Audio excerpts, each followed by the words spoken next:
So let's go ahead and get started. And we're going to do our check-ins. And then after our check-ins, Joy can share her assessment, her 2021 assessment. And if Leah's here and she's ready, she can share hers as well.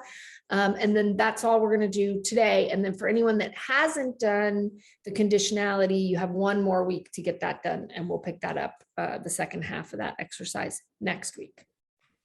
Okay, so whoever wants to go for check-in, you can go.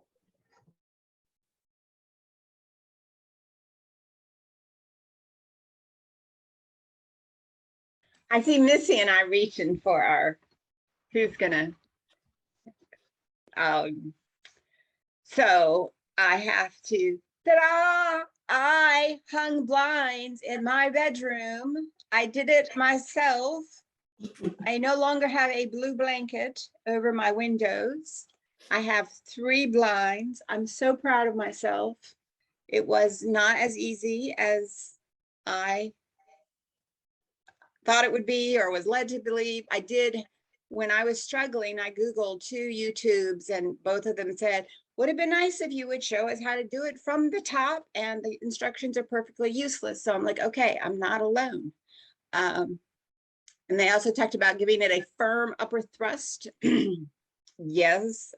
And so I've told friends I was cussing and praying, and I'm not sure if those things canceled each other out while I was doing it, but it got done. And I think my parents probably had a professional interior decorator hang this swag, and so it doesn't quite look like it used to, but I don't care about that.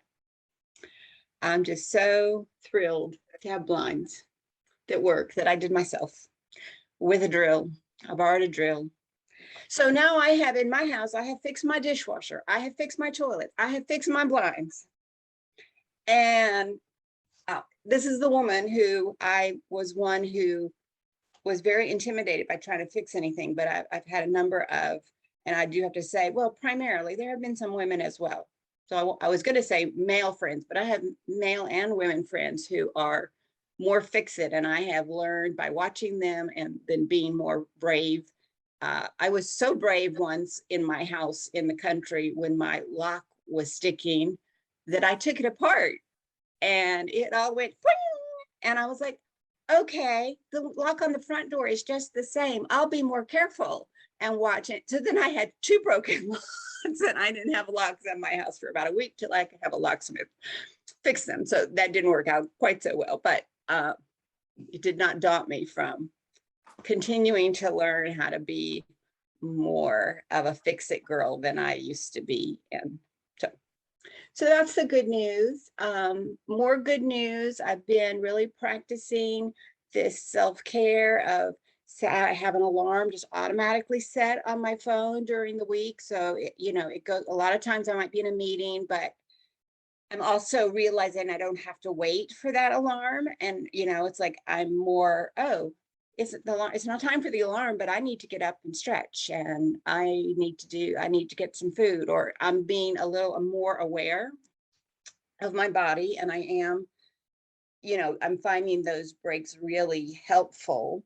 Because if I don't hear my body, the alarm goes off to remind me, have you taken a break? Have you stretched? And it's okay to do that. And my boss she is the one thing that makes my job tolerable. I mean, and she's great, except she's so overwhelmed and overworked, and she is not taking care of herself. She's not practicing self-care at all. So I find that when we have meetings and phone calls, she's so intense and vibrating, it can really wear me out. And then there's a little piece of, she's not stopping. And I'm like, that's her. She's making that choice. I am going to make the choice that's right for me. And so that's also going well. But I have to say, I really missed you ladies last week because I had gotten some very sad news. It's been a week from Monday now.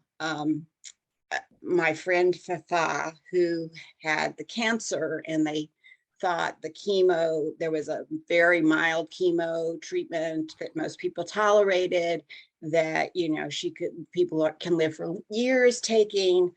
She was not able to tolerate it.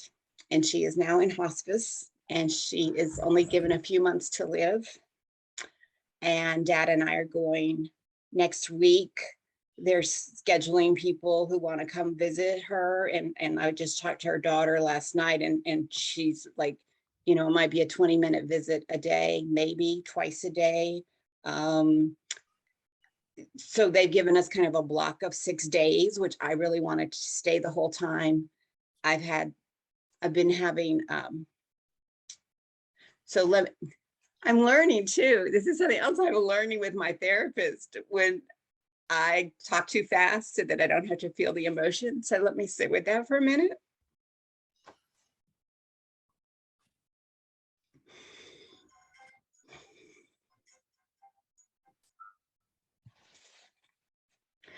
So I can't remember all the pieces, you may or may not know.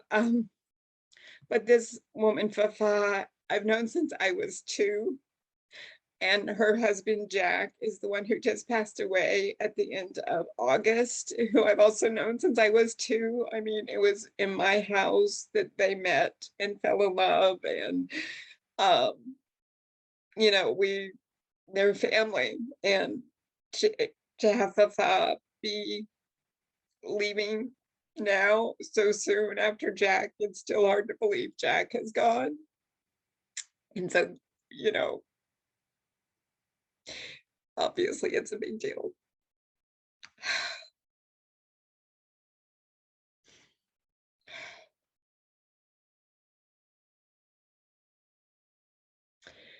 And I've been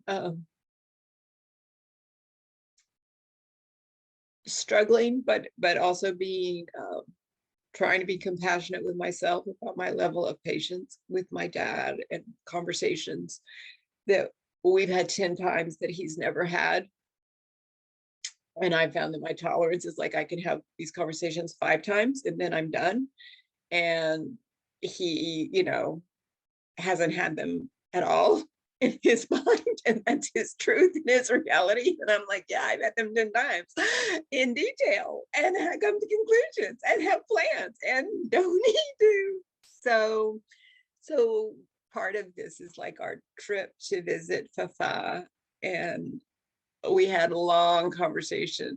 I guess it was Sunday, because before I made commitments, I wanted him to know what I was thinking. And we, you know, repeated the same conversation over and over again. Then the next day at dinner, he started again. And he's like, well, I don't know any of this. I've never heard this before. I haven't asked this question before. I just said, okay. I'm like, okay, you don't think so? You've asked it 15 times. I answered it 15 times. So I said, I can't talk about this anymore. And I will make you a calendar and a schedule. So I went and I made him a calendar with all of the possibilities, because he doesn't want to commit to staying that 6 days. He wants to be flexible. And so it's like, you know, when we were having this conversation, and I was like, I've agreed with you that we're going to be flexible. What more do you want from me? What more can I say? I've agreed 5 times that this is what we're doing. And why are we still talking about it?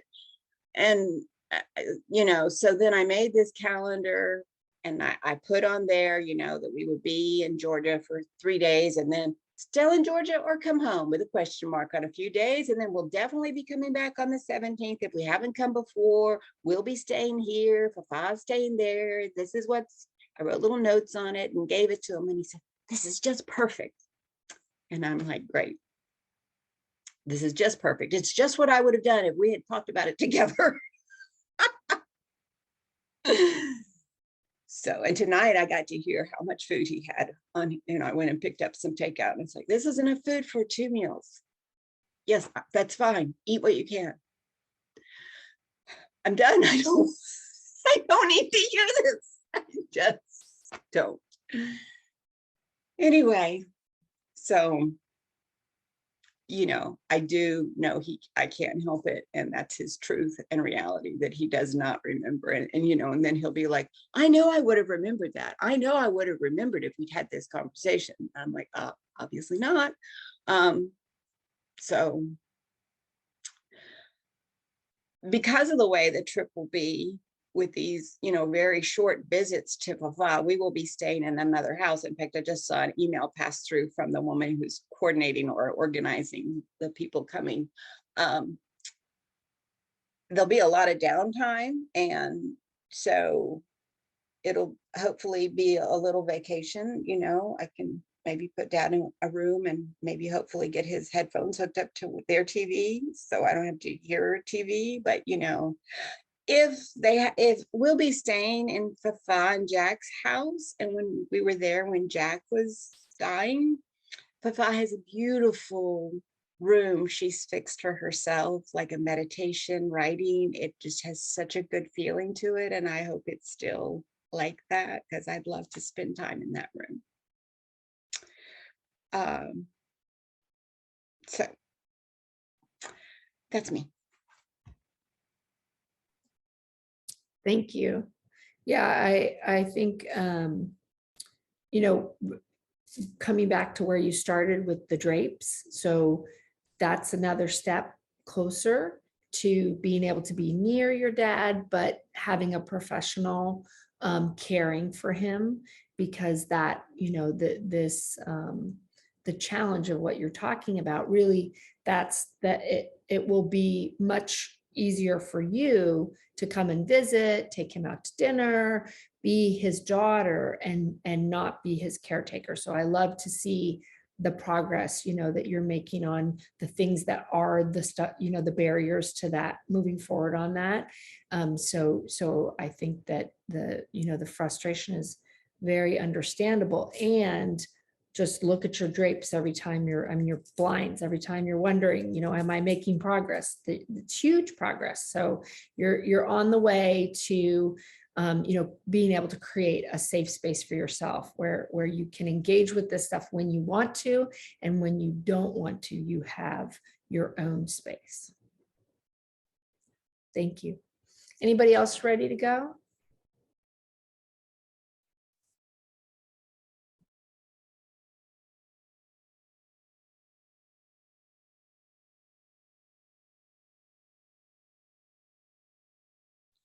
I'll go, Kelly. Can you hear me? Okay. First of all, power tools are the ultimate dream. There's nothing that feels better than having a power tool in your hand and being successful with it. So I'm glad you found that joy, because it's cool.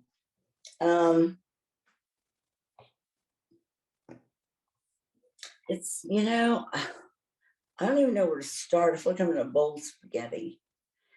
It's been a good week. It's hard for me to even encapsulate things into a week. It's almost like day to day to day. Was it a good day? What's going to happen tomorrow? But I'm getting help. Like I said the last time I talked about this problem. But the problem I have really sometimes is it's my boss that's causing the problem. And those are hard conversations to have with somebody. So I'm really practicing my EQ and just trying to be as clear with her as I can. She always responds positively, or at least so far. Let's say I haven't hit that button yet, but I want to see sustainable change. I'm tired of repeating things. Let me give you a good example.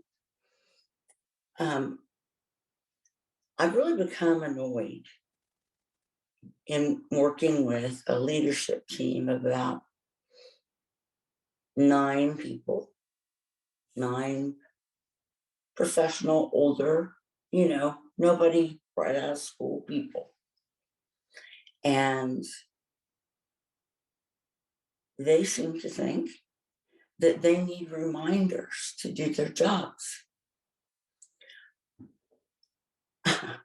I know, that seems so strange to me. The woman I'm replacing well, when I was asking her about how she handled things, was, well, I call Tom on Monday and I go through everything he needs to get done that week. Then I remind him on Wednesday. And she started that today in the transition of a plan to me with my boss there. And I said, whoa, whoa, whoa. What is all this babysitting? I don't have time for that. I'm not going to do that. You know, maybe we all need to talk about who's responsible for what again and get clear. I'm certainly willing to do that, but I'm not calling these people and reminding them when things are due. Nobody said anything.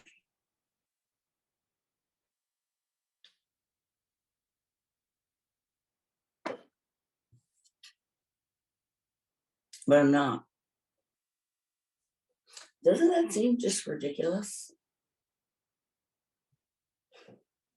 Anyway, what's so funny is those are the leaders and the people at the team and the squad level are great. Responsive, do what we ask, learn new skills. I mean, they can see that things will get better if they do this stuff.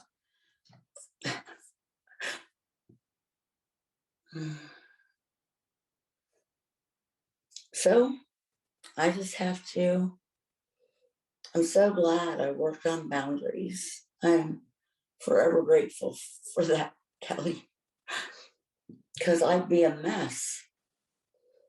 And, you know, I've taken on that challenge that we talked about individually, where every day I spend an hour doing something creative, something for me. And I've done it every day, except one. And I just didn't have any energy left. So now I weave things into the day I'm doing whatever I can to not tell them I quit. Amazing. But, you know, it's good. Other than that, I have support. I'm getting new people. So, jury's out. You know, I think that it's challenging when, you know, when we're in the moment of things, we don't always necessarily see why they're given to us, why those challenges are sent to us. But, you know, being a little bit further back, you know, it's really like putting the changes that you're making into action. So, you know, if everything was hunky-dory and smooth and there was nobody testing your boundaries, then you wouldn't necessarily know that you're making changes there. You know, you wouldn't necessarily. Nice reminder. Yeah, and a reinforcement, a practice, a putting, you know, because it's one thing to feel that change internally and to think about it, you know, in terms of your life. It's another thing to live it when it doesn't feel good, you know, like when we have these breakthroughs and things that we find within ourselves, they feel good and we feel that progress and that growth, but we probably actually grow more when we then have to implement those things in our lives. And that part doesn't necessarily feel good, you know? It doesn't necessarily, it's also not as easy as the ideas are in our head, you know, because there's other people involved and they don't necessarily respond the way we want them to. But the responses, like what you were talking about today, that in the post about how you were able to recognize immediately, you know, somebody else's narrative that was kind of throwing you under the bus. And it's like, that's a huge thing to be like, oh, I see this has crossed my boundary and in the moment, instead of, sometimes what happens is you get out from under the bus and you're like, oh shit, like, That's my style. yeah, like I helped that person throw me under the bus, and then you kind of dissect it. The next level is to see it in when it's happening, and then to what you're doing now is not see it when it's happening, but right before, so you can actually stop it and do something different. And so, it's like the evolution of your growth doesn't end with the internal ahas and the internal shifts. It really ends with changed identity and behavior in the world, right? And Mhm. then changes your life. So I think that from the outside, it makes sense to me why this is happening, why this job came now, and the culture change, and the truth is they may not do it, like it's really challenging to get cultures to change, and they have to be on board. But I don't care about that. I care about you and how it affects your growth and your change. And so to me, I think, and then the other piece of it's okay to take a nap in the middle of the day. It's okay to make some jewelry in the middle of the day, because again, what you're giving is immensely valuable, right? And for sure your productivity level is much higher than average. So I don't even think there should be any question about whether or not, you take that time to make it work for you and to create those self-care moments within the day, and those moments of revelation. Because when you can really be aware of your thoughts, be aware of your actions, other people's actions, how they trigger you, how you operate, being on your own side, rooting for you most of all, right? And being able to stay there, that's huge. So I think that although it's not necessarily pleasant, it's really reinforcing and bringing home these shifts that you've made. So whether you stay in the job or you don't stay in the job, I think being in it right now is very valuable for you. Character building experience. Is that what you're telling me? Well, I mean, maybe more soul, Okay. I like that. connecting, not building, but like soul connecting experience. Yeah. Well, I sort of feel like, I'm in a unique position in that because I, could retire or something, I just feel like I can say, I'm not willing to do this. I don't want to let them down either, but there are rules, kind of. You're also not letting them down by maintaining your ground and your ethics around the work that and you're an expert in, because it's letting them down to let them slide, on it. And I also think, the thought that just came into my head is it's great to have a power drill in your hand to be able to use it, right? Mm-hmm. So that's what you're doing. Yeah. Yeah. Good growth. Thank you. Thank you. All right, who's ready next? I'll go. So Vicki, I just wanted to say that what an awesome place to be to perfect boundary maintenance. So Yeah, I tell you, I'm excited for you. It's been a long, long journey. Yeah. Yeah. But I could see you doing it. I can, because that day when we were talking like this, I said, it's neat that you're where you are at your age. Well, thank you. Thank you. And I also wanted, Joy, I wanted to tell you, you are glowing today. I see a glow coming from you. So whether it was hanging the blinds or what, it's awesome to see. Thank It's you. a drill. It's a The drill. dress is our drill. I also, Yes. when you were saying that, Vicki, I had a male friend who introduced me to gripper pliers. They're incredible too. I have two here. I love tools. We can go into tools discussion one day. That's awesome. Yes, let's. Okay, so for me, this week has been really good. I had mentioned in the group, can you hear me okay? Yes. Okay, great. I had mentioned in the group that I'm working on my chakras, and I started with the root, and it really, I was a little skeptical at first. And it really did create a grounding feeling within me, and just tranquility. I don't easily get hooked by things that used to be upsetting for me, that sort of thing. So I decided to go ahead and move on to the sacral chakra. And there's a lot involved in that sacral chakra healing, because it's where your creativity, energy is stored. And it's also, your sexuality and sensuality and all that kind of stuff. And I was told by somebody that not to be surprised if it brings up past traumas and that sort of thing. And for me right now, I'm still kind of, I'm going slow.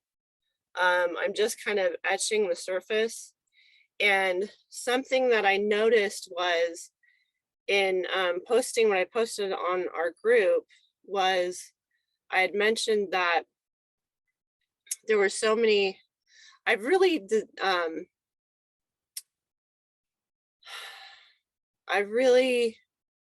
in my life have not liked being female, almost as far back as I remember. I grew up in a house full of older boys. And there's a lot of stuff there, not feeling like I fit in, trying to fit in, the jokes that would take place within our household, and and honestly, what you see in society in general, about being female. So anything like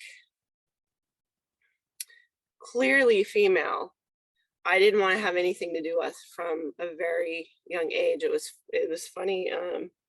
Vicky, you were mentioning, or we were talking about pink earlier. You said most people don't like pink. Yeah, I'm one of those people that for the longest time wouldn't touch anything pink. And I've softened up to it as I've gotten older, but I've started to really take a look at that and starting to see how much I've really denied that which is feminine in me, and replaced it with something masculine. And it's kind of everywhere in my life. So this week I've really been being mindful and observant of those things. And really what I found interesting is whenever I start to deal with something that is challenging, or there could be some emotion around it, or any of that kind of stuff, my mind begins to get foggy. I begin to do things like forget what day it is, or just forget to do what I say that I wanted to do, right? So sit down and write out all the ways that I've replaced femininity with masculinity, in the way that I behave, in my choices I've made in life, to get a little bit touchy. All of a sudden, something else is more important to look at or think about, or that sort of thing. And I've been very, very mindful to allow that momentary thing and then come right back into the thoughts that I was having. And so that's kind of where I'm at. I think I'm going to be I mean, I don't know how long it's gonna take for me to work through all of this, but I think I'm ready for it. Um, and that's kind of where I am with that. Everything else is in life is going really well. Again, work's flowing. We're kind of moving with the punches. What's really interesting is this year, at the beginning of the year, I was given a raise of $200 a week. And then I had mentioned,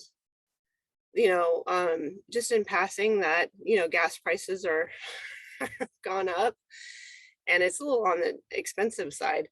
And without my requesting it, my boss gave me another raise to kind of compensate for the increase in what we're spending in gas. So we're making now $400 more a week than we did last year. And in the past, I would have, balked at it or said, oh, you don't have to do that, or, oh, you're so generous, that's too much, or something like that. And this year I've said, thank you. That's awesome. I appreciate that.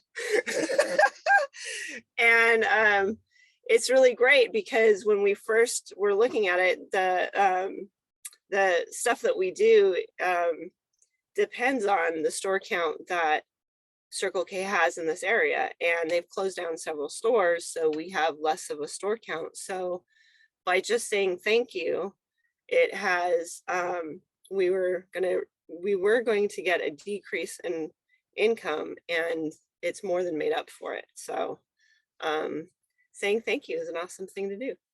I highly recommend it. And yeah, everything else seems to be going really, really good. So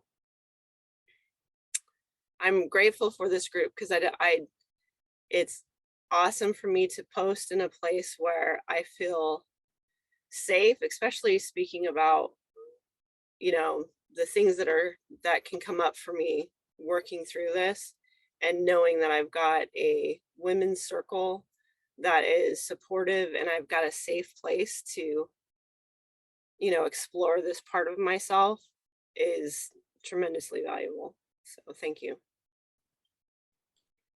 And I was just, when you were talking about the triggering and interest in moving away, I think that letting yourself move away and then circle back is good. What came to my mind when you were talking about that was vulnerability, and the that is there, it's not gender specific, but vulnerability for women is, it's a core element of being a woman.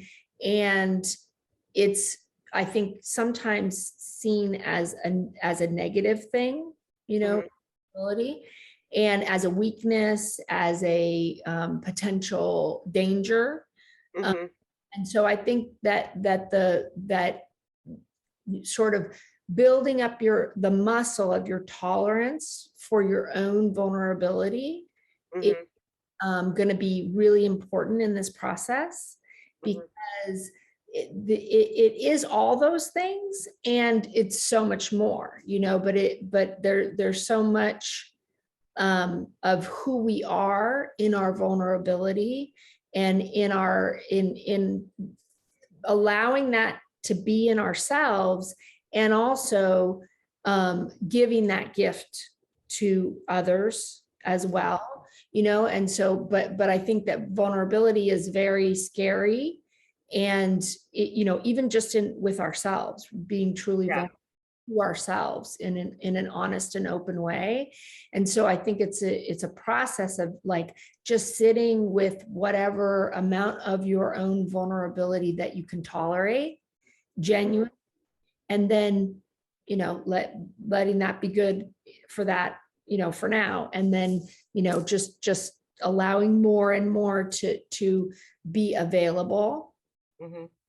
Yeah, thank you for putting words to that, because that's what I think I was experiencing when I am getting the fogginess and the I think it's that I'm touching on being vulnerable with myself.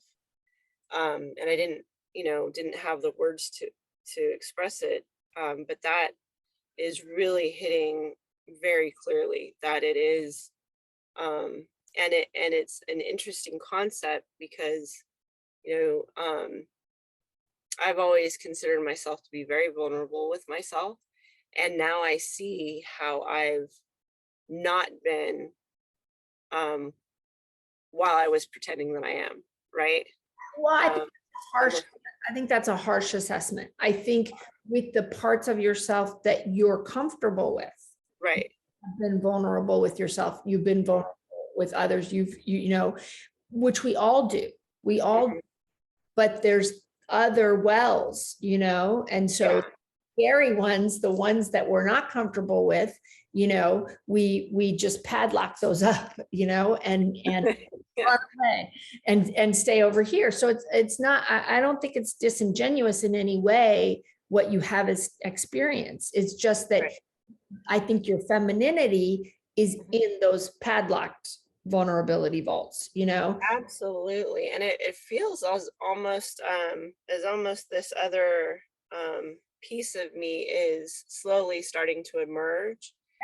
And you know, coming to terms with, and I even had a short conversation with her. Um it you know, apologizing for keeping her so stifled. And it's at the very beginning of that conversation where it's almost like, in so many ways, there's sometimes I feel like there's multiple parts of me that, and I talk to them, without trying to sound crazy here, but we're kind of feeling each other out right now, and trusting that she actually can emerge, trusting that I will allow her to be as she is. Yeah. I would just remember, were you frozen? Let me see. Uh-oh. So, Oh, there you are. You were frozen for a sec. oh, I think that the thing that is always good to remember is that nothing comes up for us until we're ready, right? Even if it's still a process and it's difficult and it's, all of that. When things come up, it's because we're ready for them, and that like, there's no, it should have been, and so I think that it's all a result of all the work that you've done, that your day-to-day life is in a place where you have the bandwidth to deal with more of getting to know more and more and more of your authentic self, and so that makes this a great time. And I think that we, again, all have all these parts that where we sort of construct our identity out of the parts that we're most comfortable with, and then we just kind of, send all the other parts somewhere else. And so I think that piece of making space, in inviting, sitting with, not pushing, not rushing, allowing that vulnerability to be there, is all, wonderful and definitely a process. And so the part that I guess I just want to remind you is, if you hear that critical voice, judging yourself either about how you have been or what you are doing, try to flip it around to praise, because I don't see anything but things to be really proud of in this. And that there's just opportunity for more. That's all it is there more more of the real you, is and that you're taking that opportunity, and that's awesome. yeah. Well, thank you.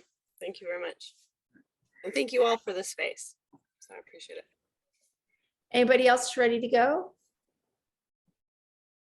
Yeah, I'm gonna go because I've got a lot of things that kind of really relate to what Missy was saying. I guess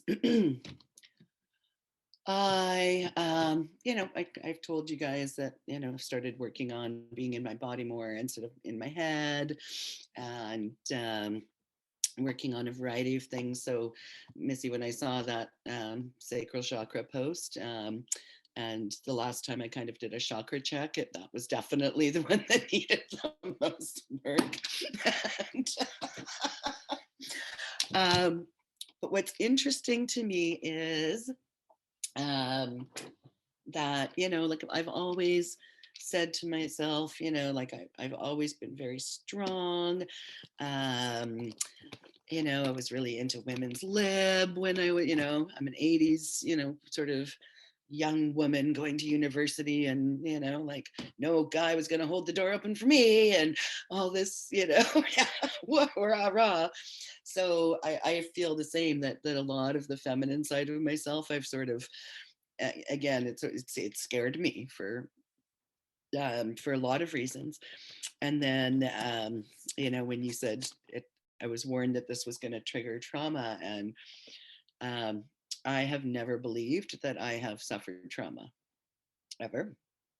I always thought, I was the lucky kid who grew up in the middle class household, and, my mom and dad loved me and they stayed married and all that stuff.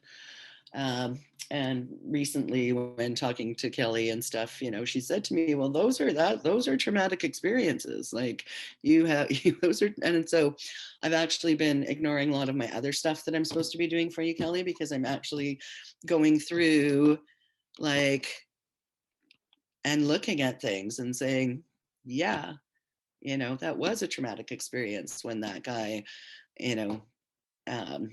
I realized he'd been sleeping with, somebody else and lying to me for many, many years. And that was traumatic. And that was a big, self-esteem bomb, and all of those things. And I blamed myself, and I told myself I was stupid, and anyways, several things. I've been checking in over the years on several things that I've never allowed myself to say you have trauma, because I worked with people who had way more trauma than I did. I worked with street kids. I worked with, I work with very vulnerable children and stuff. And so for me, it was always like, I'm the strong one. I'm not, I haven't suffered, and I've completely ignored that.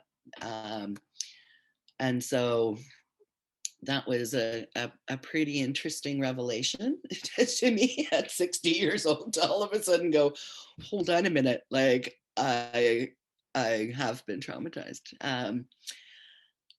And so,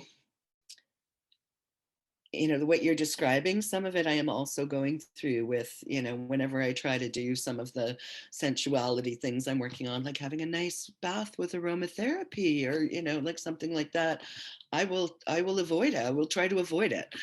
And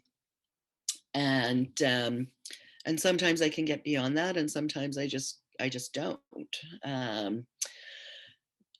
And so, yeah, I was kind of, going to go into beat up mode, and went, well, no, like, how can you beat up somebody who's traumatized?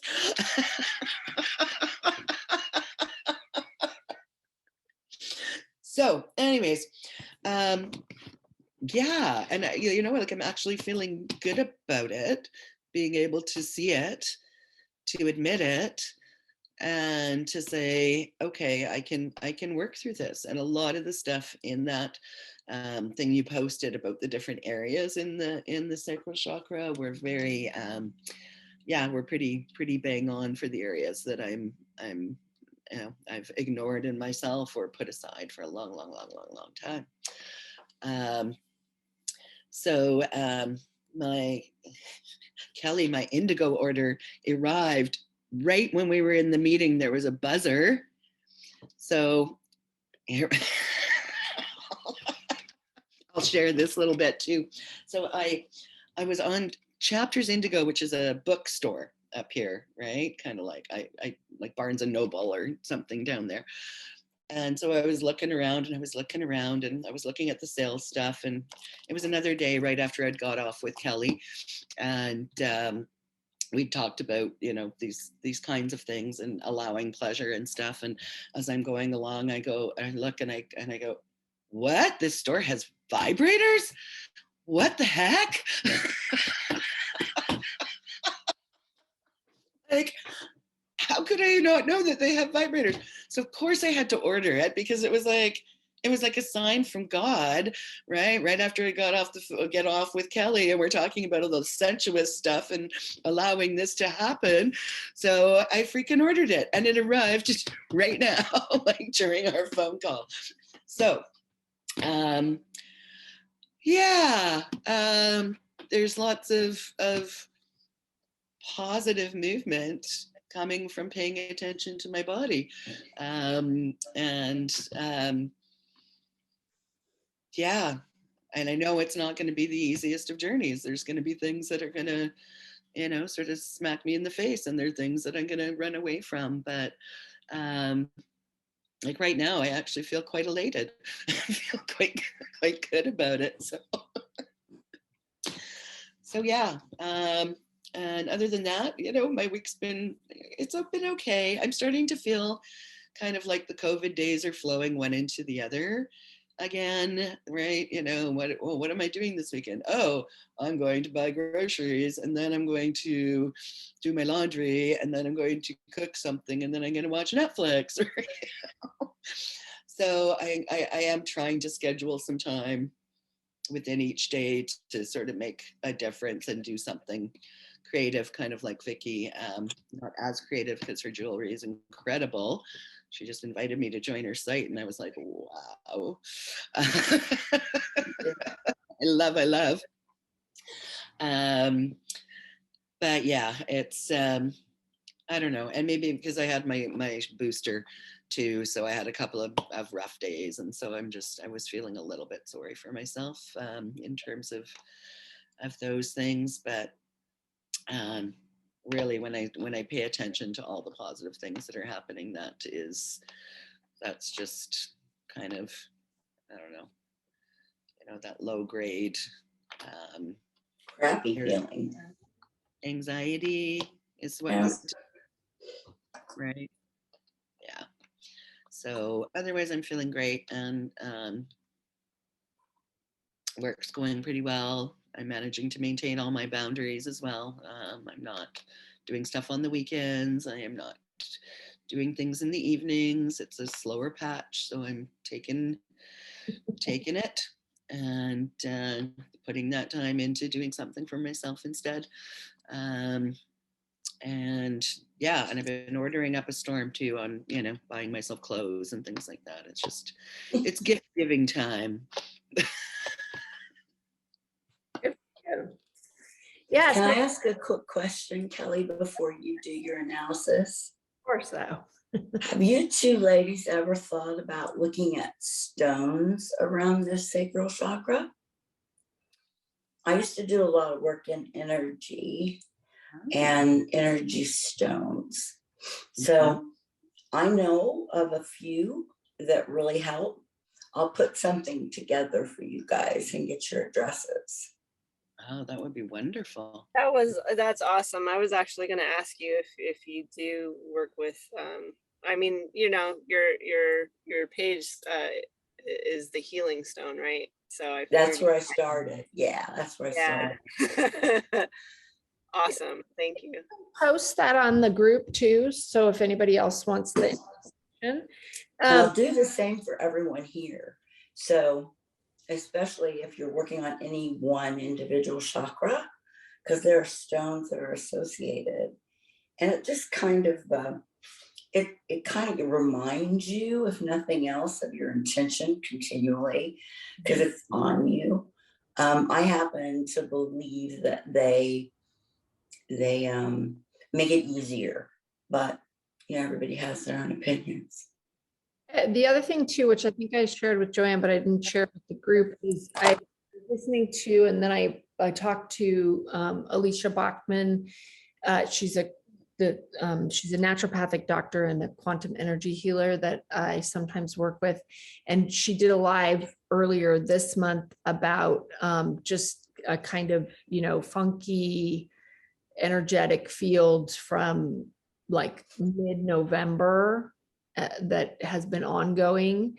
And I'm sure everybody's feeling it, so no need to go too much into it. But one of the things that she recommended was Epsom salt baths, and like with a lot of Epsom salt. Like she said, she puts like half of a Costco Epsom salt bag in one tub, and to put crystals in the bathtub too with the Epsom salts. And that can be really therapeutic energetically for you. So I just wanted to pass that on to everybody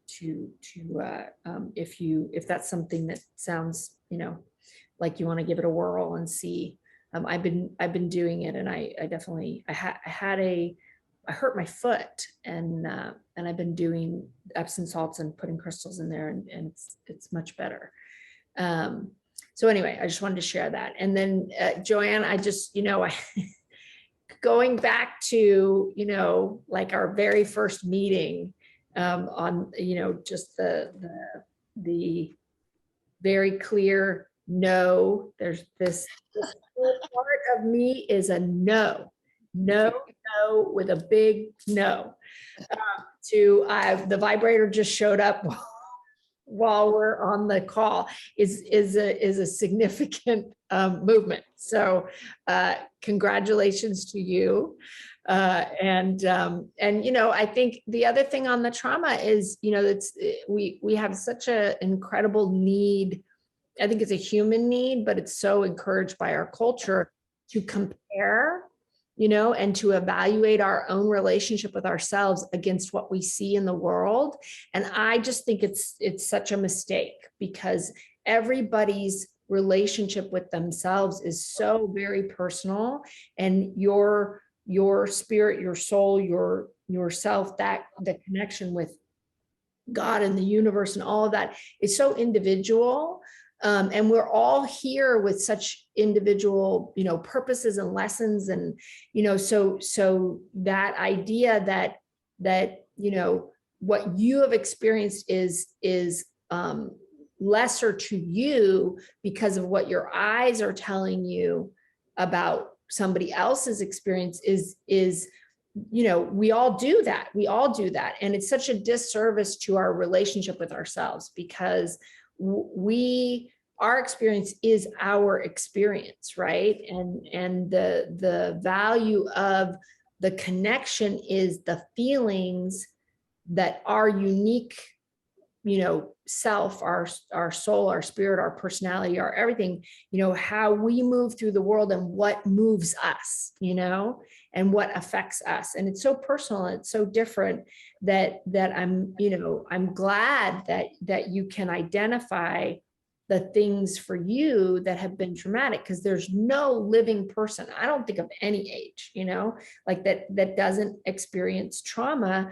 And the validation, not by the outside, but by you, it's, if the outside validates that your situation is traumatic, but you don't, then there's no growth, there's no healing, and so it's only when we validate our own experience, when we acknowledge our own experience, when we honor our own experience, that we can really shift our relationship with ourselves. Because it's really about that piece of you was denied by you. You let that part of yourself, like you left it there alone, for whatever reason. And then that's probably related to outside stuff. But then that part of you is not integrated, because you were like, no, you don't exist. I did that. That was not a problem for me, and so it disconnects and separates but doesn't go away, so, and shows up in these other ways where you can see the disconnection, right? But you're not tying it to that. So it's like going back and reclaiming those pieces and bringing them in and allowing them to be, starts to reconnect everything back up, so that then, you feel different, and then you start to see different outside, if that makes sense. So to me, both of those things, that the growth in the, allowing that you are a sensual being, that you are, that you have all of these aspects to yourself, and that there are parts of yourself that need healing and need acknowledgement from you, like that's all huge. And again, I think the response to all of that is just praise, like so many people go their whole lives without ever looking at those things,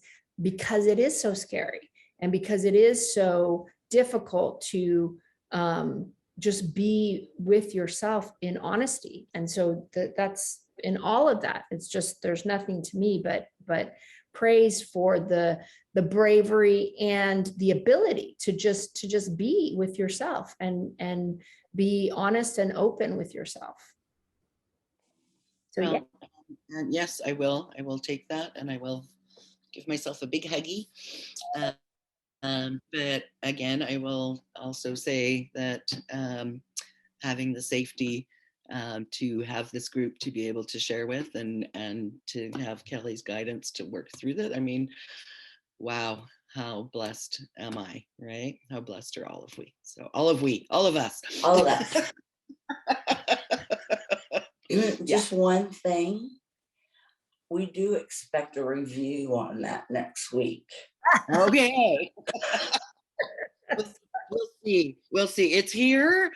We'll see. But try. Okay, maybe not next week, just maybe sometime. Anytime. Okay. Okay. It's on the list. We're thank you, ladies. Lori, how you doing? I'm doing, I feel like I'm doing okay. Just trying to manage myself so that I am doing okay. Just kind of talking about what you were just talking about, that, the traumas and allowing yourself to say, okay, you know what, this was a traumatic event and this does affect me. I have to keep moving and, I have to keep moving forward, but it was difficult and it took a whole lot out of me, and I need time to process it and recoup. Admitting that and actually doing it, that's kind of part of what I've been working on as well. Yeah, so just some of my stressors, and this one, seems like a little one, but it's difficult for me. With one of my kids who only comes twice a week, little under 2 years. He's only been coming a few weeks. I live for nap time. I need my nap time to decompress, take a break. I need it. And all the kids that I've had for, a long time, with the exception of the brand new baby that I just started. So, I have to work on her. But they all sleep 2 to 3 hours, and they stay in bed. If they wake up, they know that they stay down, they stay quiet, they stay on their mat, and they don't wake anybody else up at least 2 hours until Miss Lori, you don't get up when you want. Miss Lori will come and tell you. So this new one, he only sleeps about an hour at home. So 5 days out of the week, he sleeps about an hour. And so that's what he's been doing here. And he wakes up and he's scared. He's young and the room is dark, but he naps with everybody else. And so he wakes up and he starts crying or screaming, da, da, da, da, da, da, da. And so I'm going to take the time to try to work with him to get him to the level of everybody else, but twice a week, it's going to be hard. And so today I only had 3 because of weather. So I took that time to just sit with him the entire nap time. So my entire nap time was in the napping room right next to him. he slept for about 40 minutes, woke up, and patting his back, rubbing his back, humming a song, telling him he's okay. Nothing helps. He will just keep crying. So today I just sat there. Actually, I did kind of take a break because I played a game on my phone. I was like, okay, he knows I am here. Nothing I do helps him. So I'm going to let him cry it out. And so I played a game on my phone. So I actually got to play a game on my phone for close to 3 hours today, which I never do more than 10 minutes. So that was kind of a treat. But when he woke up, he caused a commotion for about 45 minutes and he wore himself out and he fell back asleep for about another hour and a half. So I was really happy with that. So I felt a little success today, but those days, I mean, they're stressful and I'm tired at the end of the day because there's no break and I get behind in all of the budgeting and things that I try to do during nap time. So I have to acknowledge that and give myself, some space. And if I don't accomplish as much in the evening either because I'm worn out, well, that's okay. And then just Sound like a little thing, by the way. That's what? Not, It doesn't, you don't think so? Well, see, that's one of those things that I try to say, okay, not a huge deal, but no, because you structure your whole day around having your nap time. So that's a huge deal. And because he only comes twice a week, trying to get him into a routine is going to be very challenging. So sounds like a big deal to me. Well, good, because it is a big deal to me too. And then just dealing with Jason, he had an interview last week that was exactly the job he's looking for. And he felt it went well. And they said they would let him know this week. Well, he hasn't heard anything back. And I know he's hurting. And so some of that time you can see that he's hurting. Some of that time he takes it and he's angry and irritable and makes living with him and working with him in the house extremely difficult. So just trying to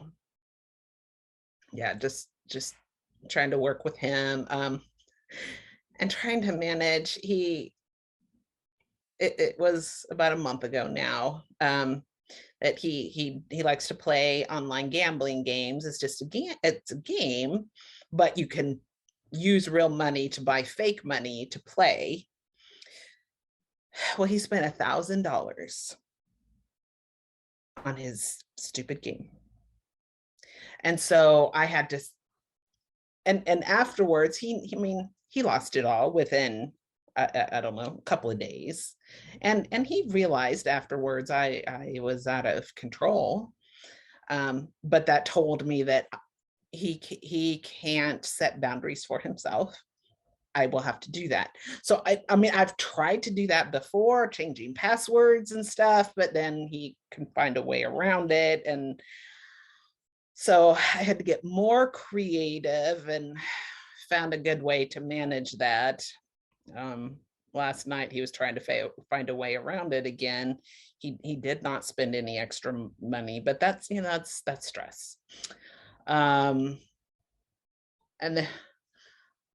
my daughter's had ups and downs. The other day I got a call from the school saying she was absent for one or more classes, but she was at school all day. So I asked her what happened, and she said, I was in the library all day. They knew I was there, but that's where if she knows she cannot focus. So that told me, okay, something happened and it was a bad day. She spent her whole day in the library.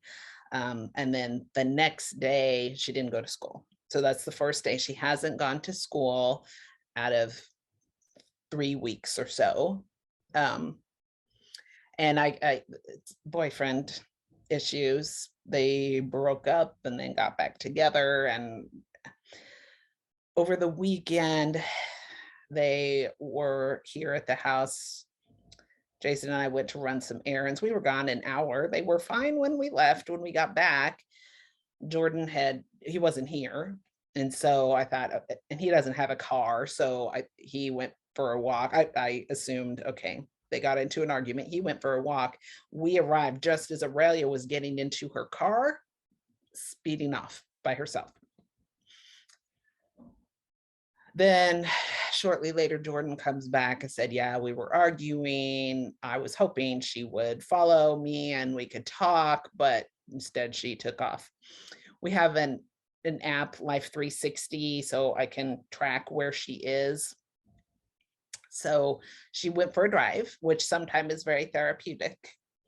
This time she was obviously not in her right mindset. So she's on the highway and she's traveling at 120 miles an hour. So I'm just sitting here watching my phone. I was afraid to call her, and I don't want to disrupt at that speed. I don't want to disrupt her. I mean, I can only imagine if she's going that fast, she's not in her right mind. So I'm just sitting here watching my phone, watching the speed, just praying that it doesn't just stop and go to zero all of a sudden or just disappear. So she made it home safely, and she and him talked, but I mean, I feel sick just to think about that. And okay, then like, okay, what do I do about that? I don't punish her. She wasn't out joyriding, yet at the same time, that can't happen. And so for now, I'm taking her, I have her keys. She can go to school, or if I know she's going to a specific place and I can see what her mindset is before she leaves, I'm okay with her driving. But in cases where she's, it could happen at any time where she's talking with him and things blow up, and I don't want her just grabbing the keys and driving off, endangering herself, other people. So I've been trying to work through that. Yeah, and I'm just doing my best. Some of the things that I've been trying to work with myself in just handling all of just life in general, and then all of these extra stresses, which there always seems to be extra stresses. And this feeling of doom that I wake up with so frequently in the middle of the night or first thing. Is just heavy in my chest. It's like everything is wrong. So a couple weeks ago, I thought, okay, you know what? I'm so tired of dealing with this feeling of doom that I've had for so long that, it makes it very hard to start my day. Once I get up and there's light and I, have a purpose, it kind of melts away. But in that darkness, it's so scary, and it makes it very hard to find the motivation to get up. So I've been trying to have conversations with that doom and figuring out, okay, what specifically are you telling me? And so I've been trying to confront it more, just to understand it more and talk to it more. And I feel like, and then so I've been also just trying to it's meditation, I think, but The Happy Pocket Full of Money, I'm trying to read that a second time. and it just talked about, there's a section talking about, what we are made of, what everything around us is made of, what light is made of, air is made of. It's all the same thing, just in different concentrations and different levels of awareness, but it's all the same thing, and we all are one. And so I've really been thinking about that, and it somehow made a little more sense to me recently, that if I can just breathe and get myself in alignment of my beliefs, my values of abundance and peace and joy and the things that I'm really trying to increase in my life. Alignment is the big word in my head, just get my body in alignment.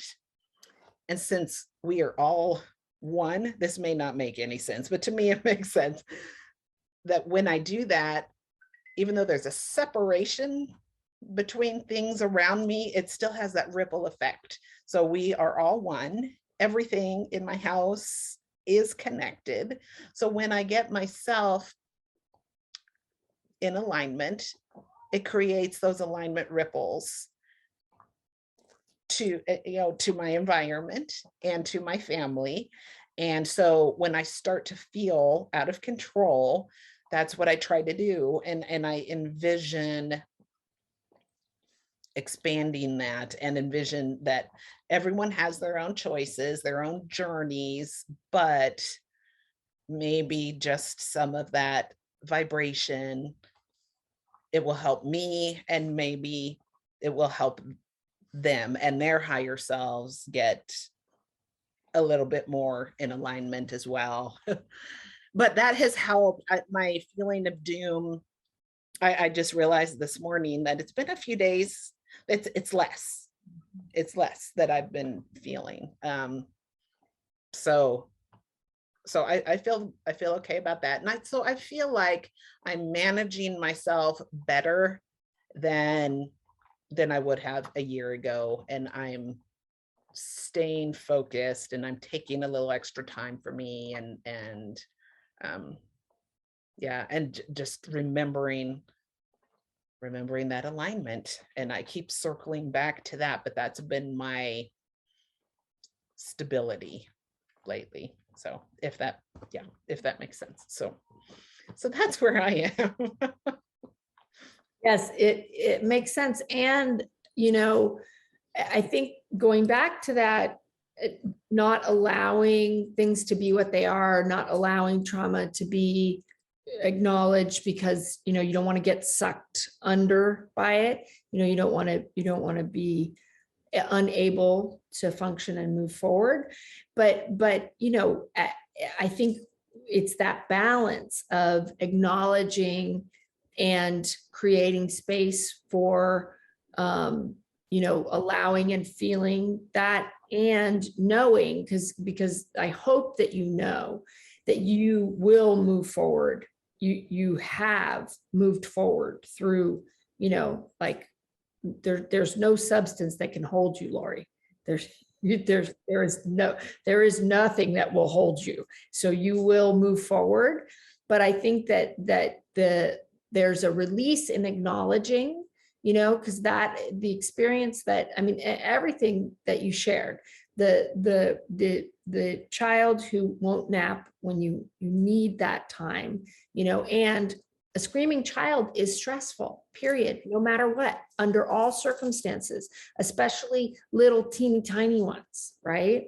So that is stressful no matter what. And then, the thing with the gambling, and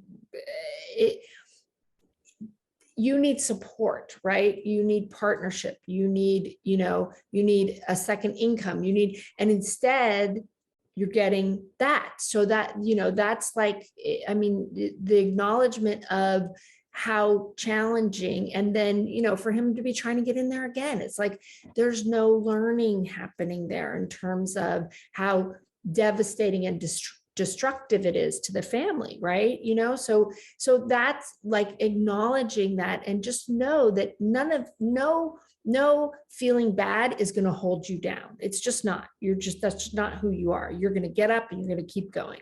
But to really allow yourself to acknowledge these things, because they're difficult, you know, they're big and they're difficult. And then with Aurelia driving like that, I mean, that is terrifying. That is terrifying, you know, and to be in that position and to literally not be able to do anything is just terrifying, you know.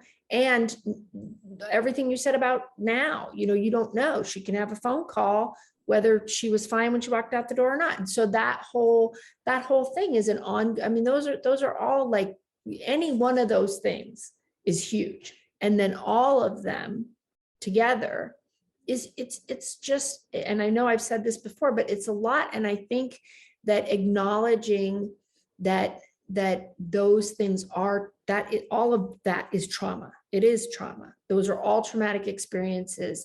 And they have, like, honoring them, you know, because I wonder if some of the doom is trying to block out pieces of what's going on, you know, like, I got to block it out so I can keep going. But the part of you that's like, no, I feel scared, I feel mad, I feel, you know, like, let me feel what I feel, you know, and to acknowledge those things, and not with them, but with you. You know, what neither one of them is in a place to be able to acknowledge those things or your experience of it. Because that's the other thing, is it's like they don't give a shit about how any of this impacts you, you know? And so, but it's you that is screaming in the morning when you wake up. It's not them. It's you that is screaming at you. Hey, I'm here. I'm getting fucking hammered, man. You know? And so that to just say, yeah, you're getting fucking hammered. And you're okay, and you're going to be okay, and you're going to make it. But this stuff sucks, you know, like, it does. It just sucks. And I think that it doesn't, you know, like, because what I hear you do is rationalize where they're coming from, but there's a part of you that doesn't care where they're coming from. There's a part of you that is just like, I am so sick of this every single day, you know. And that's the part that I think that needs to be acknowledged, and to be able to just say, yeah, this is not okay. It's not right. It's not okay. It's nothing to do with them. For me, like, I don't want to be constantly making things okay for other people. I'm not okay. I want to be, you know, like, I want to acknowledge that this is hard for me, and that I'm not always, I can't always pick everything up and always make everything better, you know? And then you can, if you can just let yourself know that you know you can't always do it, and that you don't always have to do it, you know? Yeah. And on the energy thing, you know, everything is energy. And there's another part in Happy Pocket Full of Money where he talks about how, you know, everybody, if you think about other people like orchid bulbs, and that they're ugly, but they're perfect in their stage of development, you know? And so it's like, we can't know where people are at in their stage of development, or why, especially, you know, like, why do you have two people in your life that are struggling so much, you know? But in their stage of development, they're in a perfect place. You know, it may be ugly, but they're in a perfect place for them. And sending that energy is all you can do, you know? And I think trying to create that space, which we've talked about, you know, trying to create as much as you can boundaries for you to try to help yourself to coexist with people that are not in the same place that you are, not by a lot, you know?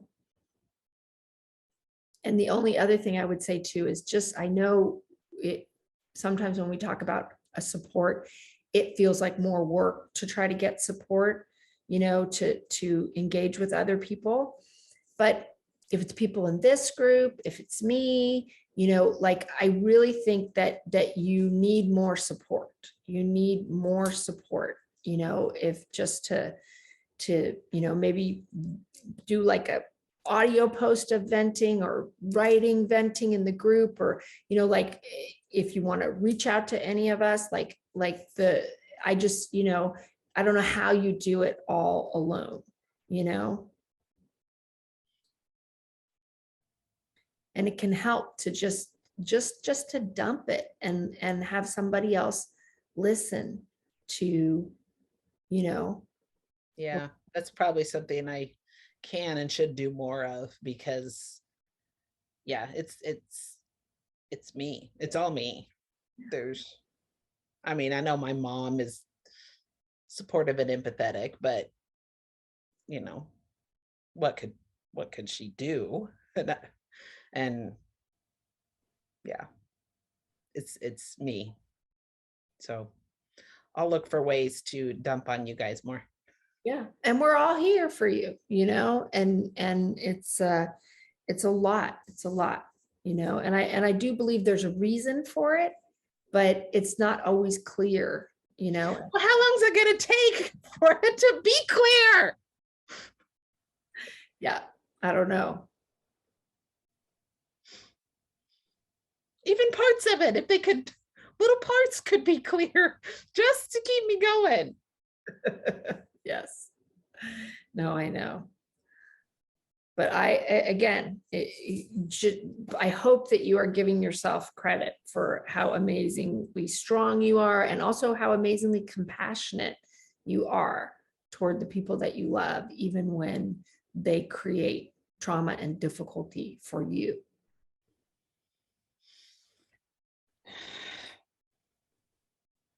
Yep. Yep. Thank you for sharing. Sure. Okay, anybody else have anything else they want to share before we move on to Joy's assessment report? Okay, you're up, Joy. So I've been feeling this way all night. Is I just feel like giving each one of you a great big hug, and I wish I could do that in person, but just know that I'm sending it through the airwaves. Yes. Okay. So the other thing I was thinking earlier tonight, knowing I was going to share, it's like, I haven't looked at this since we did it, and I kept pulling it out, and I have my little piles in my room. So I didn't pull it out. It's been a very hectic day, so it should be close by. And I'll have to refer to my notes about where I was at the beginning of last year. Okay, here's my trifold, and here are my notes. Okay, so at the beginning of 2021, my dad was at my sister's house, but we still didn't have a concrete plan for me to move out. There weren't vaccines yet, so it was still, you know, isolated with the pandemic, but the self-care when dad was not here. I was doing this dance exercise 3 times a week. I was having fun cooking. I was more doing things on my own schedule with more space. My self-talk, I was still wishy-washy with my boundaries with my family, still feeling responsible for everyone else's feelings, still can't say that word correctly tonight, still putting my needs and wants last. Was still self-critical, but learning some self-compassion. That was a little. My values, not clearly knowing. Okay, it says not clearly dash. Knowing I needed space from family just for self-care maintenance. Not knowing how to bring joy and abundance into life. Still feeling suffocated by family expectations without exploring, without allowing space for exploring me and my values. And in the order I have being versus doing, still very much focused on the doing as opposed to it's okay to, it's not only okay, it's we are being is more important than all the doing. But I was raised that the doing is what's valuable. And if I'm not doing, I must be doing something. I must be doing something wrong if I'm not doing. Okay. Feeling stuck in this house with or without dad, feeling stuck in my job, feeling stuck in the pandemic, cut off from my friends in Virginia, cut off from the mountains, which I love so much. And where I used to live in Virginia, where I live now, is not mountainous at all. And that's one of my core places of comfort are the mountains. So I did have a goal of not to live with dad. That was about the only goal I knew. And my life satisfaction was at about 4. So what that looked like was me kind of stuck in the dirt, hands grabbing me, trying to pull me down, me trying to push myself out, and knowing there's better out there, and there was a butterfly that came to me, you know, in this visualization and that image, you know, that symbolism of transition. And then I remember when I showed this to you all before, it's like the mountains are implied. You know, there's a creek and a river and flowers and trees and the mountains are, you know, but it was like, I've always had this sense that life can be better than what I'm living through, whether it be a deep depression or the stuckness or not knowing how to fulfill, feeling like there's more for me, there's more for my life, I have more to give, I have more to experience. Oh, I've always had that sense. So this kind of reflects that, and yet it also reflects, you know, yeah, I'm trying to push myself out of this hole, and yet there's a whole lot of stuff trying to pull me back down into the hole in the dirt. So then my notes, part 2 of the present, where did I end the year, blah, blah, blah. I wrote the questions because that's how I operate. Okay, I'm stronger, more self-confident, more in touch with myself, my authentic self, my strong sense of self, my strong sense of joy, capital J, me, joy. Versus that's my name, that's me. I'm just sense of me, my separateness, my personal power, being physically and emotionally and spiritually grounded. At beginning of year, I was still trying to please my family. Now want that harmony, but very clear in what I need and deserve to have. And it's non-negotiable, even if it makes others in my family unhappy. Still struggling with not owning and feeling responsible for their feelings, but I'm making progress in that area. Was reminding me of a conversation the other night when Dad and I were, you know, I was like, I love you. And it was interesting. It's like, that's my fallback. You know, it's like, I love you, even if we seem like we're, it's like, and I said, I at the time, I'm like, I need to explore that more. Why do I feel the need to say that when we're semi-arguing as if, but of course, that's another piece of my family, you know, we weren't allowed to argue if you're not allowed to be mad. And it means you're not accepted and you're not loved. So I'm sure there's a lot in that. But anyway, that's a sidebar. My self-talk at the end of the year, what I'm feeling, physically and emotionally, you know, that I'm being more in touch. What do I need at this moment? Really listening to myself, the difference in my self-talk,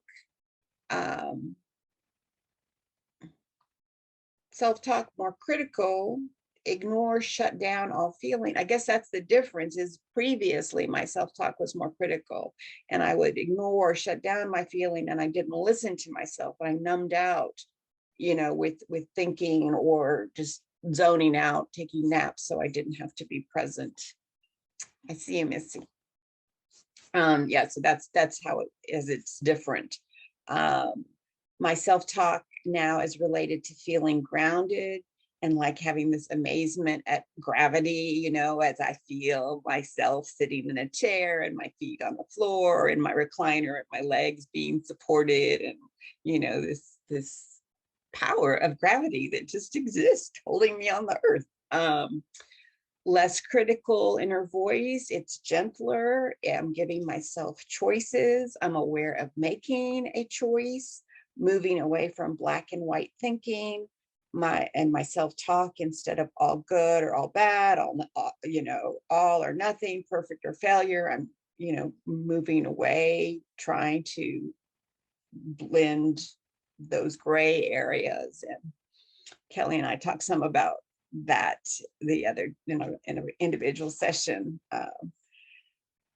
So needing help to praise and acknowledge, and so still reporting to others and like getting a validation, you know, like with my blinds, I was texted a friend of mine in Virginia, or actually I called her, and you know, and then she's like, I want to hear an update, because I was taking a break because they weren't going up, and you know, so she's like, I want an update. So when I got one of the 3 up, I sent her a picture, and she was like, you've got this. And then I sent her when it was all done, and she said, you're amazing. And I sent it to Kelly, and Kelly's like, congratulations, you know.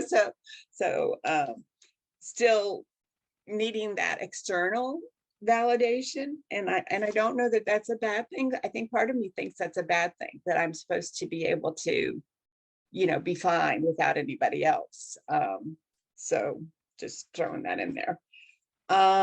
Would like to expand this practice, so do it with myself, right? I do tend to not give myself the praise, and that's part of why I need it more from others, because I tend to downplay personally accomplishments, and not so, but when I share with you all, I can get excited about it, so it helps me get in touch with that. Yeah, that's exactly what it says here, and helps me take it in, and sometimes, often, have a greater sense of how big the growth has been when I can share it. And feedback from others has been helpful for me to take it in, to sit with it, to feel it, to realize its importance and bigness. Some of that, but not so much at the beginning of the year. So again, I think some of these questions were about how is this different from the beginning. My values, I think others see my values more clearly than I do, but I know that I live with integrity. A value is to be compassionate to self and others while having firm boundaries. I kind of alluded to this or said it in different words. Always known I was unique and special, and I'm living it more loudly. My spiritual reality and faith has strengthened tremendously. My belief system has been a source of strength and comfort. I have in the sidelines, be myself, not hide my truth. And I have 75 to 80% living in alignment with myself or with my values. Getting up, so I think this was like, what were some of the major accomplishments? Getting firm commitment from my sister to move out and being on the same page. Holding fast to, oh, this is wins. Yeah, this was what were my wins for 2021. Holding fast to my need to leave. Stronger boundaries, even and especially with my family. Doing things different for different outcomes. Breaking dysfunctional communication patterns with my sister, like that. Instead of getting sucked into I'm going down the emotional path and she goes somewhere else, and then we're on 2 separate planets. Or like even at Thanksgiving, where she was confronting me, and rather than my explaining, defending, or anything, I just said, you're right, I said all of those things. And it's like, oh, I just agreed with her. So there was nothing else to talk about. And more grounded, so much more grounded in self. Okay,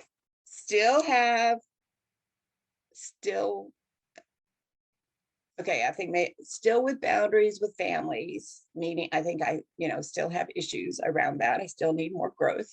I'm still not out of the house. this might be like the negatives or the things I still need to work on. Losing patience as dad's memory fails more. You've heard about that when I checked in.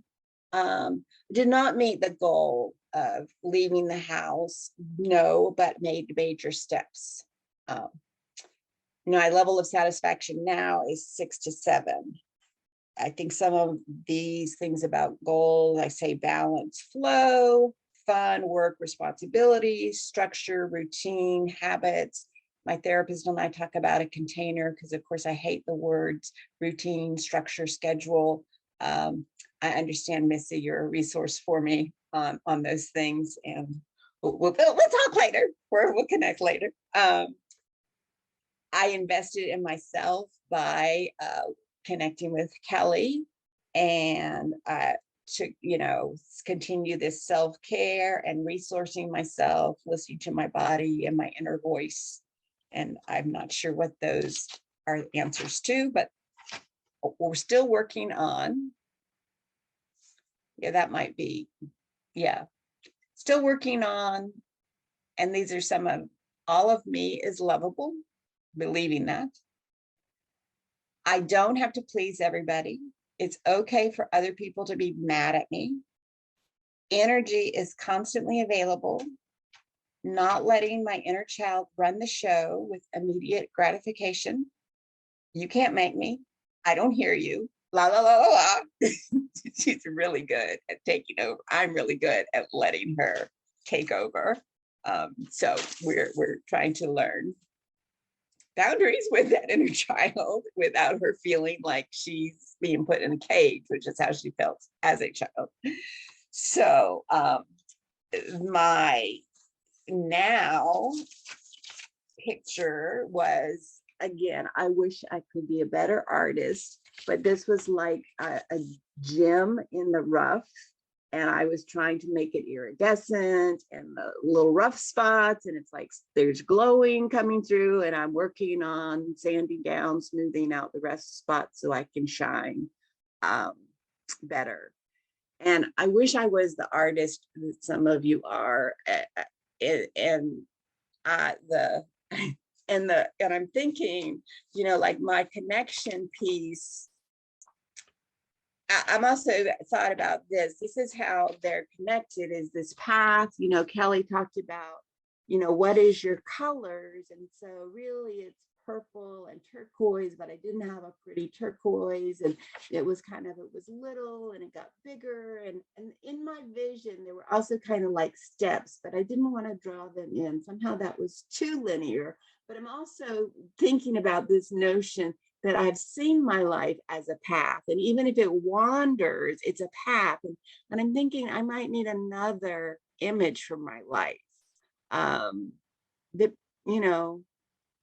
I might need something more adventurous than a path. But that's where I'm at. And so what was kind of getting in my way, this is like hooks of barbed wire, kind of pulling me down. And then this is my heart and my glow and I made it bigger because my other icky stuff, it got too big. I didn't want it to be bigger than that. So I had to go back and make that bigger. But this was like my icky stuff. I don't even remember what the prompt was, but that's what, it was like jagged black.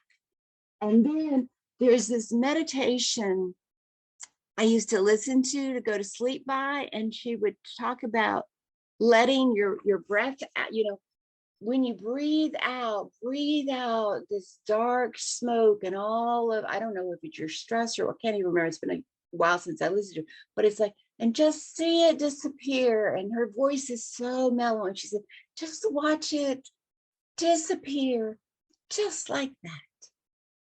And so that's what I try to draw, this smoke just disappearing just like that.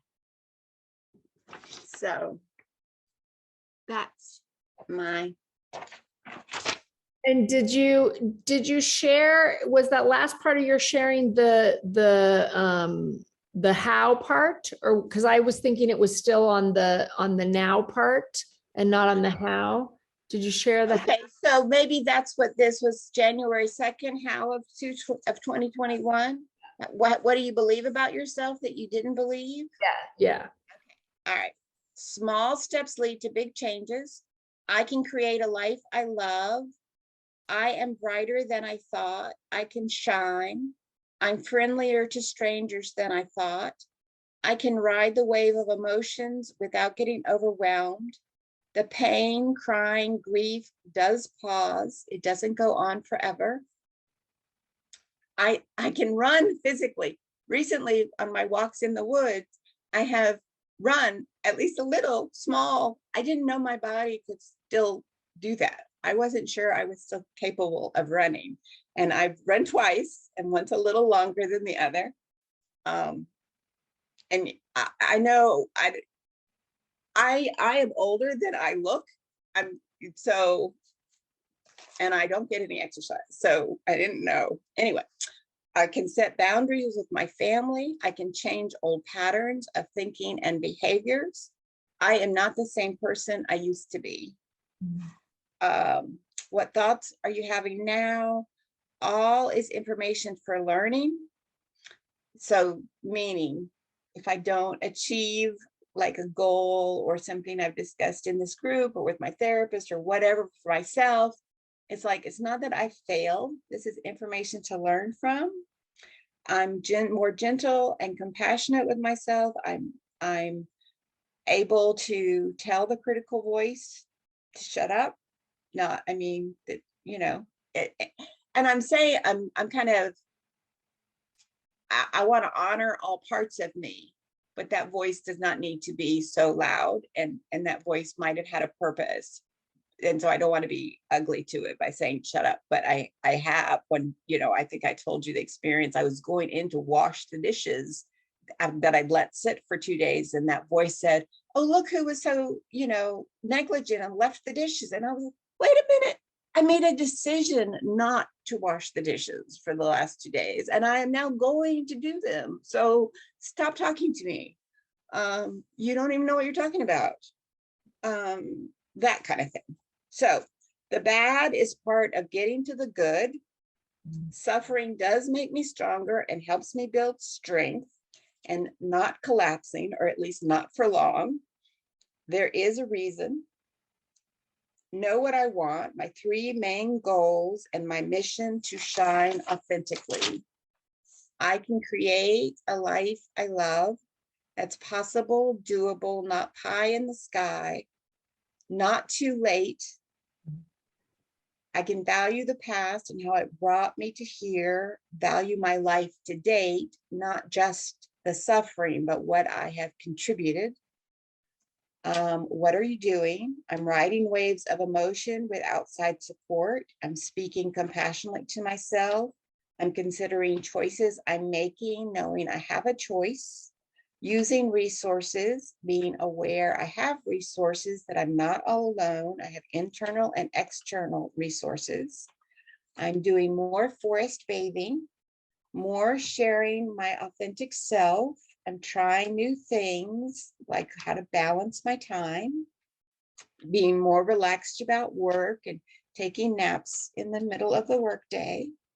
I'm changing my mood by doing something different, knowing I have choice to break a feeling of stuckness or feeling tired, crying when I want to, not needing to know why I'm sad, not letting others try to stop me, make me feel better. I'm owning my feelings. I'm feeling my body. I'm feeling parts of my body. I'm feeling my feelings. I'm honoring my defense mechanisms.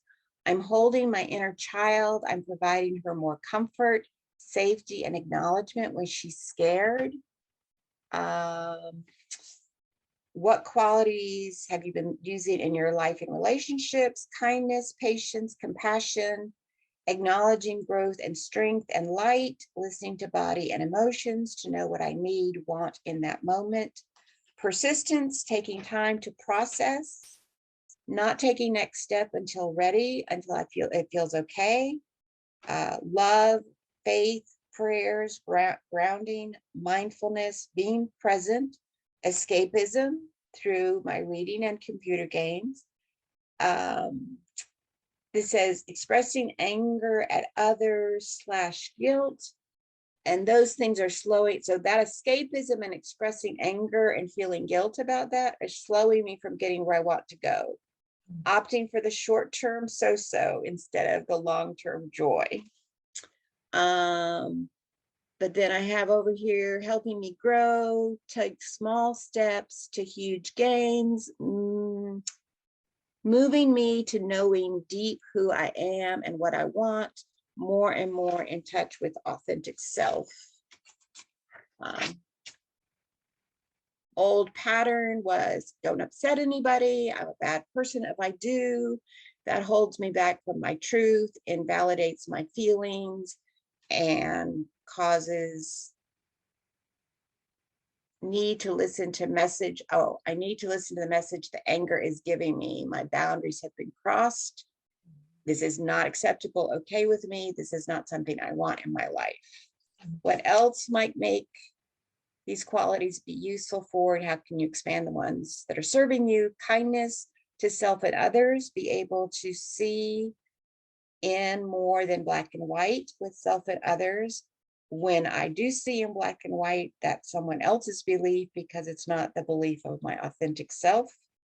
Use qualities to broaden my sense of choice, knowledge, awareness, self-efficacy, internal locus of control. I couldn't find the right word, but you get the picture. Continue practicing grounding, mindfulness, feeling my body and emotions until it's second nature and happens without thinking. Whatever number 7 was getting stuck and not using tools to get unstuck, delaying what I really want for momentary relief, something necessary, but make a choice about what I'm doing. Know that if I'm, am I spending my time on the most important thing that will get me to my goals, or am I settling for immediate, moderate pleasure rather than the long-term joy? Balance, but make a choice. Balance, but make a choice, I think. Own my feelings, ponder how values that are non-negotiable will not necessarily make everyone happy, and apply that sense of too bad to other areas of my life. Getting distracted by minutia, forgetting the big picture, keep my eye on the goal, put up pictures, quotes, reminders that I see. I'm sorry, this is long. Is this okay? I didn't Look to you, like but this yes, it is. for a second. This is the guide to joy. Like Right. you should. And we're hearing repetitive themes also But that keep coming up. So I mean, that's good to know. Those are important. these are the tools that you have amassed that can get you where you want to go. So Power identify. tools. Yeah, Come power tools. again. With an inner battery, all that energy we're Yeah. all energy. Exactly. So I don't have to worry about the battery running down. Identify and then question limiting beliefs. I'll explore alternatives. And I took this meditation, self-compassion, mindfulness class. And one of the things they talked about was like laying things on your heart, beliefs, statements. And somebody asked, why are you laying them on your heart and not putting them in your heart? And they said, you keep laying them in your heart. And then when your heart is ready, it will open up and they'll sink in. Mhm. So laying things on my heart until they sink in. Back to my inner child who doesn't want a schedule, find a balance, a container that works, fits, try different options, plans.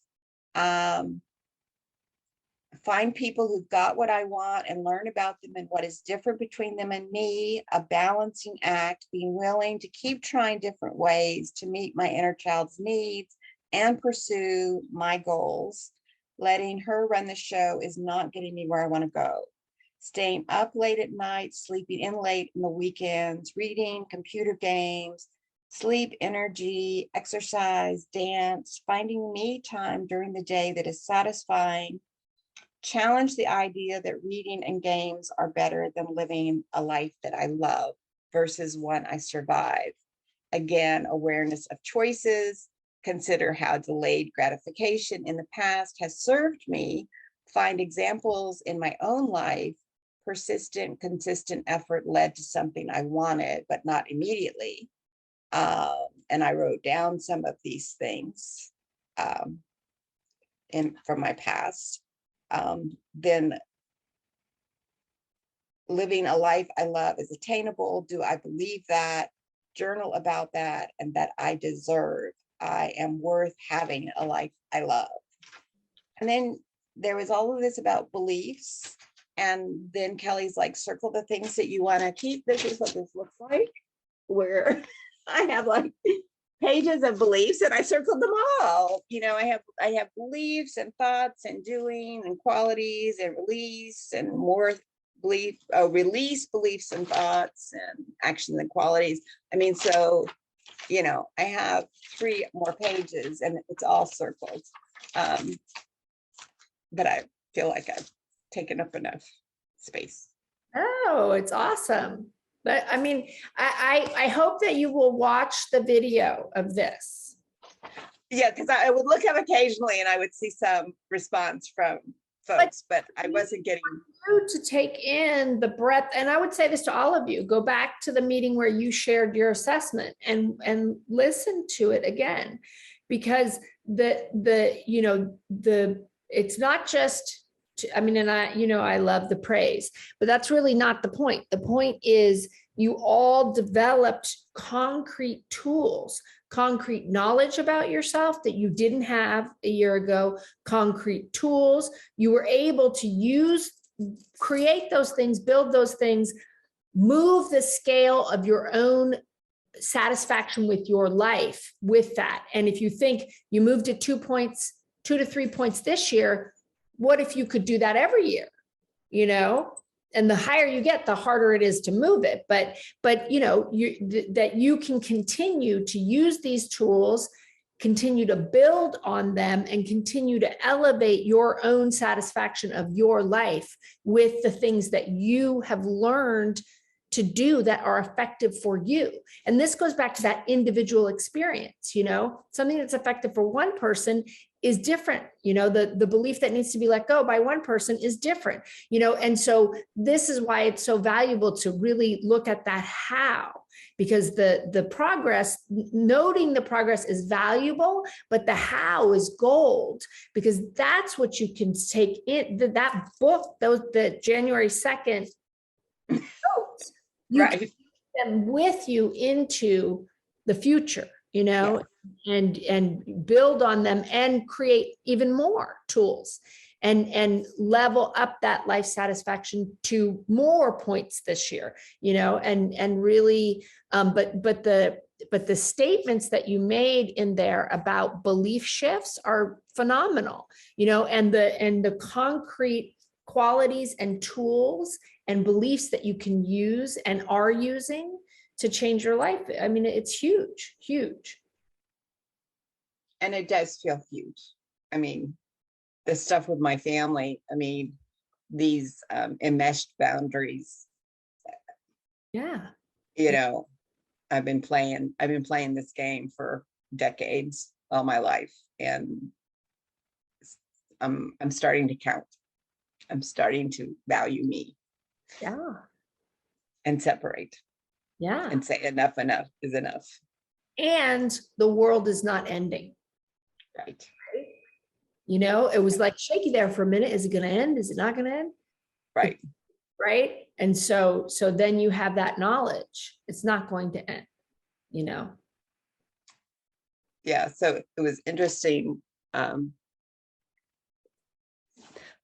My bathroom is right out here. So he often comes to my bathroom, but he often also has his headphones off. But when we were, having this repetitive for me conversations the other night, and I don't know, what I had said, but he's like, "You're one tough cookie." And I was like, and he's like, "That's just your personality. That's just who you are. You're one tough cookie. Like, you don't take." He would never use this language, but you don't take shit off of anybody. And there is that in me. Yeah. I was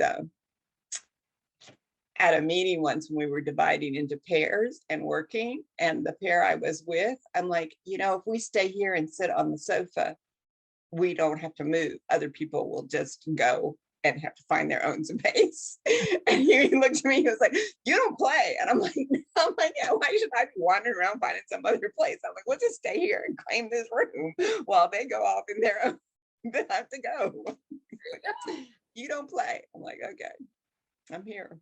So Well, thank you for sharing, and I absolutely recommend watching it yourself, and just like the really taking in, for everybody, this across the board, like massive internal growth and shifts over the course of the last year that have connected you to yourselves more and allowed you to really be more authentic and more present and more available and more there for yourselves, and I think that that's really huge across the board.